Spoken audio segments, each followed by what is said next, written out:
صالح خان بھائی نے ایک ویڈیو کلپ سینڈ کیا ہے سورہ بنی اسرائیل کی آیت نمبر 80 کے بارے میں، کہ شیعہ حضرات کہتے ہیں کہ اس آیت سے ثابت ہے یا علی مدد کہنا۔ اس کے بارے میں پوچھتے ہیں کہ یہ بات درست ہے؟ دیکھیں جو آیت نمبر 80 ہے، وَقُلْ رَبِّ أَدْخِلْنِي مُدْخَلَ صِدْقٍ وَأَخْرِجْنِی مُخْرَجَ صِدْقٍ وَاجْعَلْنِی مِن لَّدُنْکَ سُلْطَانًا نَصِیرًا، کہ مجھے سچائی کے ساتھ داخل کیجیے اور سچائی کے ساتھ نکال دیجیے۔ خیر اس کے تفسیر میں تو وضاحت ہے، اصل جو بات ہے وَاجْعَلْنِی مِن لَّدُنْکَ سُلْطَانًا نَصِیرًا، اور میرے لیے بنا دے اپنی طرف سے ایک مددگار، سلطان نصیر۔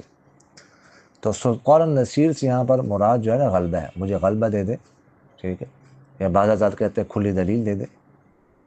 یہاں پر کہاں لکھا ہوا ہے کہ یا علی مدد کہنا یہ جائز ہے؟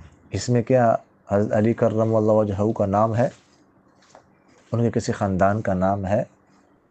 کسی بھی حدیث میں کیا حضرت علی کا نام ہے؟